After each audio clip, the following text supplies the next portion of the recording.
Good morning प्यारे बच्चों। तो स्वागत है आप सभी का एक बार फिर से हमारे YouTube channel skill educational tips के साथ। तो अगर आप हमारे चैनल पर न्यू हो तो आप हमारे चैनल को सब्सक्राइब कर लीजिएगा, बेल आइकन को प्रेस कर लीजिएगा, जिससे कि हमारे जितने भी आने वाले वीडियोज है उनका सभी का नोटिफिकेशन आपको टाइम टू टाइम मिलता रहे। तो जैसे कि हमने पिछले वीडियो में बात किया है कि नेक्स्ट वीडियो में मिलेंगे फर्स्ट टॉपिक के फर्स्ट पार्ट के साथ। तो अगर आपने हमारा वो वीडियो नहीं देखा है तो आप उस वीडियो को देख लीजिए, समझ लीजिए कि क्योंकि हमने उस वीडियो में फर्स्ट टॉपिक के दोनों पार्ट को कंप्लीटली एक्सप्लेन किया है। तो आज के इस वीडियो में हम बात करेंगे फर्स्ट टॉपिक के फर्स्ट पार्ट के बारे में। अब फर्स्ट पार्ट हमने क्या बताया था? फर्स्ट पार्ट हमने बताया था प्यारे बच्चे आर्ग्यू। अब आर्ग्यू के अंदर जितने वहां पे हमने पॉइंट्स बताए थे तो उन पॉइंट्स को आज यहाँ पे हम स्टेप बाय स्टेप क्लियर करते चलेंगे, एक्सप्लेन करते चलेंगे। तो प्रिय बच्चों, आज आप अपना कॉपी पेन लेके बैठ जाइए, क्योंकि आज हम यहाँ पे स्टेप बाय स्टेप सब कुछ सिखाने वाले, समझाने वाले हैं, फर्स्ट पार्ट के पॉइंट्स को सिखाने वाले हैं। तो आप अच्छे से नोट डाउन करते हुए चलिएगा, समझते हुए चलिएगा। अगर आपको कोई भी डाउट होता है किसी पॉइंट को लेकर आप कमेंट बॉक्स में जरूर टाइप करिएगा, आपको उसका सॉल्यूशन 110% मिलेगा। तो चलिए शुरू करते हैं आज का टॉपिक। आज का जो फर्स्ट पार्ट है हमारा, फर्स्ट पार्ट है हमारा आर्ग्यू। अब आर्ग्यू में हमने वहां पे बात किया था परिभाषा का, तो परिभाषा के द्वारा आज हम इसको समझेंगे कि आर्ग्यू होता क्या है। तो चलिए देखते हैं। आज हम यहाँ पे परिभाषा को पहले मैं एक सिंपल ओवरव्यू आपको दे देता हूं। तो mn संख्याओं वास्तविक या काल्पनिक को m पंक्तियों तथा n स्तंभों में व्यवस्थित करने पर जो आयताकार सारणी का रूप हमें प्राप्त होता है उसे हम m क्रॉस n आर्ग्यू कहते हैं। तो चलिए लिखते हैं इसी सिंपल डेफिनेशन को। सिंपल वे में सब कुछ आपको बताया जाएगा प्यारे बच्चों, स्कूल एजुकेशन टिप्स के साथ। रटना तो है ही नहीं, सीखना स्टार्ट कर देना है आज से। एक बार देख लोगे तो बार बार देखोगे, क्योंकि सिंपल वे में सब कुछ step by step zero level से आपको सब कुछ सिखाया जा रहा है। तो उम्मीद करते हैं प्यारे बच्चों आपके सभी स्टेप्स और सभी डाउट्स क्लियर हो रहे होंगे। तो चलिए लिखते हैं आज की इस डेफिनेशन को। तो हमने जो डेफिनेशन बोला है उसी को हम यहाँ पे लिखेंगे। mn संख्याओं, अब ये संख्याएं कौन कौन सी होती है प्यारे बच्चों? ये वास्तविक भी हो सकती है या काल्पनिक भी हो सकती है। mn संख्याओं वास्तविक या काल्पनिक को m पंक्तियों तथा n स्तंभों में व्यवस्थित करने पर प्राप्त आयताकार सारणी को m क्रॉस n आर्ग्यू कहते हैं तथा इसे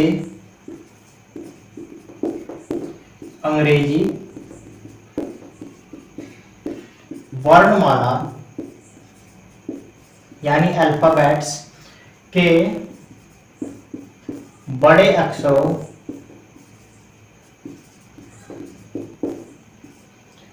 जैसे A, B, C इत्यादि से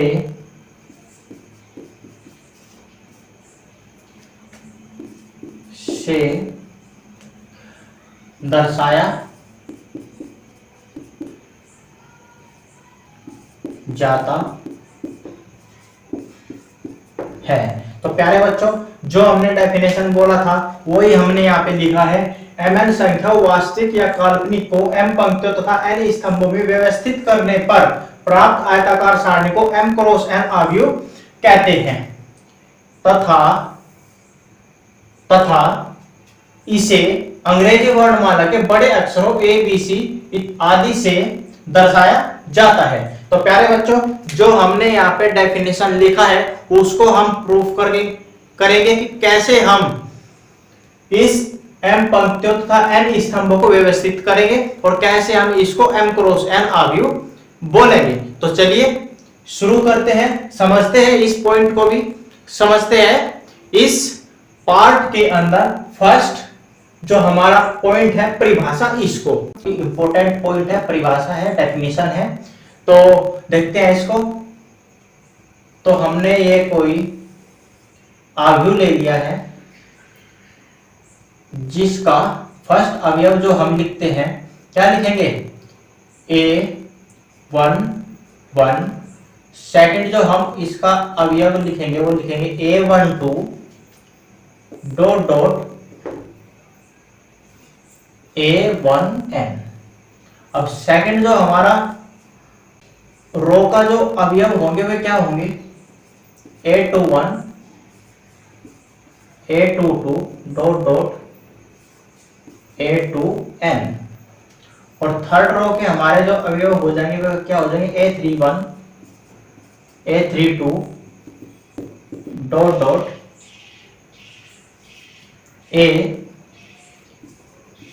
A3n। इसी प्रकार हमने परिभाषा में क्या लिखा है, एम पंक्तियां और एन स्तंभ। तो इसको हम लिखते हैं परिभाषा के अकॉर्डिंग। तो इसको कैसे लेंगे परिभाषा के अकॉर्डिंग। ये क्या चला हुआ है प्यारे बच्चों, ये सब जो चली हुई है ये सब पंक्तियां ही तो है ना। तो इसको हम क्या लिख देंगे, AM1। सेकंड जो हो जाएगा हमारा AM2 और इसी प्रकार हमारा चलता चला जाएगा AMN। तो ये हो गया हमारा जो हमने डेफिनेशन लिखी है उसको हमने यहाँ पे प्रूफ करके देखा है कि जो हमारी परिभाषा है वो सेटिस्फाई होती है या नहीं। तो हमने वहां पे बताया प्यारे बच्चों एम पंक्तियों तथा एन स्तंभ। अब पंक्तियां और स्तंभ, तो चलिए देखते हैं एम क्या होनी चाहिए, हमारी पंक्तियां होनी चाहिए। तो यहाँ पे A11 यानी पहली पंक्ति का पहला कॉलम। अब पहले पंक्ति का पहला कॉलम क्या है, पहली जो यहाँ पे ये नंबर लिखा हुआ है A11 में, तो जो ये हमारा 1 होगा इसको तो हम बोलेंगे पंक्ति और जो दूसरा 1 होगा इसको हम बोलेंगे स्तंभ। इसी प्रकार नेक्स्ट में हम A12 यानी पहली पंक्ति चली हुई है और दूसरे स्तंभ, और इसी तरीके से A1n यानी पहली पंक्ति में nवां स्तंभ। इसी तरीके से हम दूसरी रो में जब जाएंगे तो दूसरी रो में बात करेंगे A21 यानी दूसरी पंक्ति और पहला कॉलम, दूसरी पंक्ति का पहला कॉलम। अब सेकंड की बात हम करेंगे तो A22 दूसरी पंक्ति का दूसरा स्तंभ। इसी तरीके से जब हम इसको n कॉलम के साथ बात करेंगे A2n हो जाएगा यानी दूसरी पंक्ति का nवां स्तंभ। इसी तरीके से जब हम इसको लिखते चले जाएंगे प्यारे बच्चों तो यहाँ पे आ जाएगा mवीं पंक्ति के लिए AM1 mवीं पंक्ति और पहला स्तंभ, AM2 mवीं पंक्ति दूसरा स्तंभ AMN। आप परिभाषा को जरा ध्यान से समझिएगा, परिभाषा को ध्यान से पढ़कर देखिएगा, वहां पे लिखा होगा MN संख्याओं। संख्या क्या हो सकती है, वास्तविक भी हो सकती है और काल्पनिक भी हो सकती है। तो MN M पंक्तियां और N स्तंभ। तो आगे ना वो बात जो हमने परिभाषा में लिखी थी, तो इसी के द्वारा जो हमने परिभाषा लिखी हुई है वो सभी हमारे यहाँ पे सेटिस्फाई करती है। उम्मीद करते हैं प्यारे बच्चों जो परिभाषा हमने वहां पे लिखवाई है वो यहाँ पे आपको अच्छे से क्लियर हो गई होगी। अब हम बात करेंगे कुछ इंपॉर्टेंट पॉइंट्स के बारे में। तो चलिए प्यारे बच्चों देखते हैं। तो सबसे फर्स्ट जो हमारा इंपॉर्टेंट पॉइंट हो जाएगा वो क्या हो जाएगा, फर्स्ट जो हमारा पॉइंट होगा वो होगा आव्यूह मात्र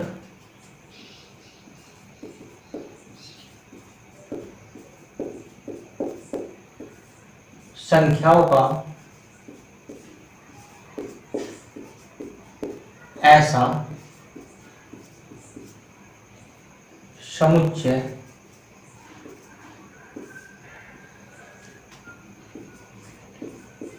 है जिसका कोई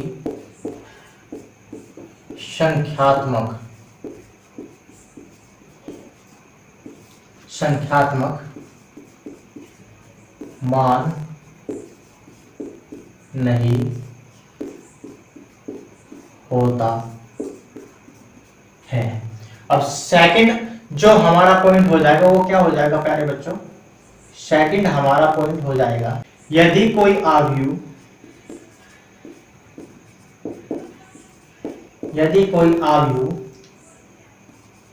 m क्रॉस n आव्यूह है तो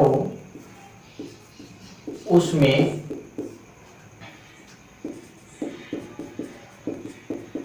पंक्तियों की संख्या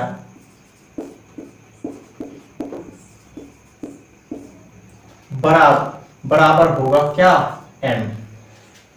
स्तंभों की संख्या क्या हो जाएगी प्यारे बच्चों? स्तंभों की संख्या हमारी हो जाएगी n। तो ये था प्यारे बच्चों फर्स्ट टॉपिक के फर्स्ट पार्ट के अंदर फर्स्ट पॉइंट। तो ये हमारा फर्स्ट पॉइंट यहाँ पे कंप्लीट होता है। अब हम बात करते हैं सेकंड पॉइंट की। हमारा जो सेकंड पॉइंट है वो है आव्यूह के अवयव। आव्यूह के अवयव क्या होते हैं? सेकंड पॉइंट हमारा ये है। तो प्यारे बच्चों आप इन सभी पॉइंट्स को स्टेप बाय स्टेप लिखते चलिएगा। तो चलिए शुरू करते हैं इसको, आव्यूह के अवयव। तो इसकी हम सिंपल से एक डेफिनेशन यहाँ पे लिख लेते हैं। सिंपल वे में सब कुछ समझाएंगे प्यारे बच्चों, हार्ड लैंग्वेज नहीं यूज करेंगे, हार्ड तरीका बिल्कुल भी नहीं यूज करेंगे, सिंपल लैंग्वेज सब पॉइंट्स की होगी। तो जैसे ये है आव्यूह के अवयव। अब आव्यूह के अवयव की परिभाषा हम कहां से लिखेंगे? काफी बच्चे यहाँ पे कंफ्यूज हो जाते हैं। तो कंफ्यूज होने की जरूरत नहीं है प्यारे बच्चों, क्योंकि आप अब जुड़े हुए स्किल एजुकेशनल टिप्स के साथ, जहां पे हर एक पॉइंट का एक सिंपल वे तैयार किया गया है जो आपको प्रोवाइड किया जाएगा, जो आपको समझाया जाएगा सिंपल वे में। तो चलिए क्या बनेगी इसकी परिभाषा? तो कंफ्यूज होने की जरूरत नहीं है। तो लिखते हैं इस परिभाषा को। परिभाषा क्या हो जाएगी प्यारे बच्चों? कोई आव्यूह जिन संख्याओं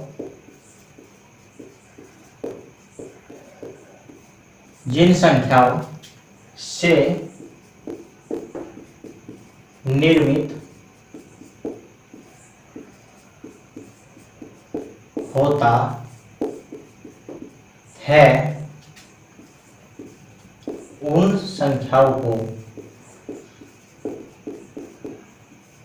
संख्याओं को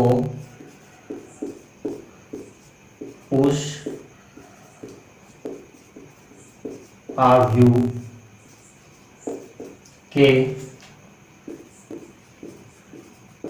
अवयव कहते हैं।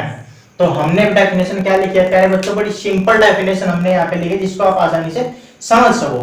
कोई आव्यूह जिन संख्याओं से निर्मित होता है, मींस कोई आव्यूह जिन संख्याओं से बना होता है, उन संख्याओं को क्या बोलते हैं?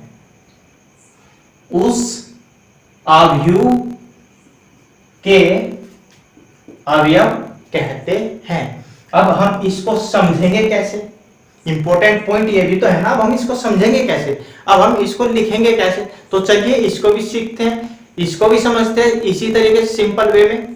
तो चलिए इसको समझते हैं हम यहाँ पे एक एग्जाम्पल के द्वारा। जैसे कि हमने परिभाषा में लिखा है कि आव्यूह को हम वर्णमाला के बड़े अक्षरों द्वारा रिप्रेजेंट करते हैं। तो चलिए हमने यहाँ पे कोई एक आव्यूह यहाँ पे ले लेते हैं हम। तो हमने यहाँ पे कोई अवयव ले लिया जिसके अंदर संख्याएं हैं 1 2 3 4। तो प्यारे बच्चों अब जरा ध्यान से समझिएगा, जैसा कि हमने लिखा है कोई अवयव, मान लिया हमने वो अवयव हमारे पास क्या है ए है, जिन संख्याओं, अब संख्याएं इसके अंदर क्या है 1 2 3 4, जिन संख्याओं से निर्मित होता है मींस बना होता है। तो ये जो अवयव है किन संख्याओं से निर्मित है 1 2 3 4 से निर्मित है। तो इन संख्याओं को हम क्या बोलेंगे, इस अवयव के अवयव बोलेंगे। हो गया ना क्लियर, बड़ा सिंपल लैंग्वेज में सिखाएंगे, सब कुछ एक बार सीखोगे तो दोबारा नहीं भूलोगे। तो हम इसको लिखेंगे कैसे, चलिए तो हम यहाँ पे लिख लेंगे, सिंपल सी भाषा हम यहाँ पे यूज करेंगे हर पॉइंट में। अवयव के अवयव, इसके बाद क्या है 3, इसके बाद 2 4, या फिर इसको हम ऐसे भी लिख सकते हैं। हमको क्या लिखना है, हमको तो अवयव लिखने हैं 1 2 3 4। इसको आप कैसे भी लिख सकते हो, इससे कोई फर्क नहीं पड़ता, क्योंकि हमको क्या लिखने हैं, अवयव के अवयव लिखने हैं। कर्म आगे पीछे हो जाओ कोई प्रॉब्लम नहीं है प्यारे बच्चों, तो इस चीज से आप कंफ्यूज मत होइएगा। तो अब ये तो हो गया हमारा सेकंड पॉइंट अवयव के अवयव। अब हम बात करेंगे थर्ड पॉइंट फर्स्ट पार्ट के अंदर, जो है अवयव का कर्म या कोटि। तो चलिए सीखते हैं उसको भी, फर्स्ट टॉपिक के फर्स्ट पार्ट के थर्ड पॉइंट को सीखते हैं यहाँ पे, जो है अवयव का कर्म या कोटि। तो चलिए प्यारे बच्चों इसको भी सीखेंगे कि ये होता क्या है, इसको लिखते कैसे हैं। चलिए देखते हैं इसको भी। तो अब हम बात करेंगे प्यारे बच्चों फर्स्ट पार्ट के अंदर थर्ड पॉइंट की। थर्ड पॉइंट जो है हमारा वो है अवयव का कर्म या कोटि। अवयव का कर्म या कोटि, इसको हम कैसे परिभाषित करेंगे, बड़ा सिंपल लैंग्वेज में, जैसा कि अभी तक हम हर एक पॉइंट को सिंपल लैंग्वेज में यूज करते हैं, उसको भी इसको भी यहाँ पे इसी तरीके से सिंपल लैंग्वेज में हम सीखेंगे। तो वो सिंपल लैंग्वेज हमारी क्या होगी, चलो देखते हैं प्रिय बच्चों, देखते हैं इसको भी बड़ी सिंपल लैंग्वेज में क्या है। यदि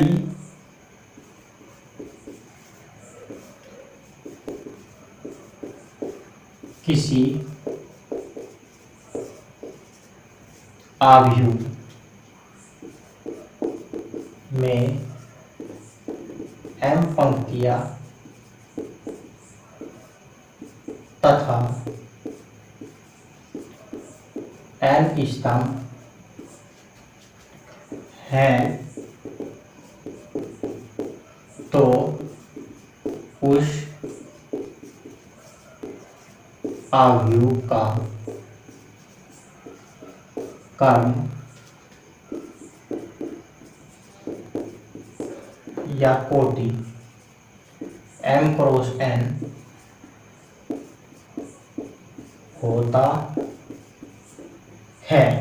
तो बड़ी सिंपल लैंग्वेज लिखी हमने कहे प्यारे बच्चों, यदि किसी अवयव में m पंक्ति तथा n स्तंभ है तो उस अवयव का कर्म या कोटि m क्रॉस n अवयव होता है। तो कैसे इसको हम लिखेंगे, जैसे हमने परिभाषा में नोट किया था ऐसे ही उसको हम यहाँ पे लिख देंगे। कैसे लिखेंगे चलो देखते हैं, इसको हम समझते हैं एक एग्जाम्पल के द्वारा। मान लिया हमने यहाँ पे कोई ए मैट्रिक्स ले लिया, ए अवयव हमने ले लिया, इसके अब हम यहाँ पे अवयव लिखेंगे a11 a12 dot dot a1n। इसी तरीके से यहाँ पे हो जाएगा a21 a22 dot dot a2n। इसी प्रकार क्या है बच्चों, यहाँ पे हो जाएगा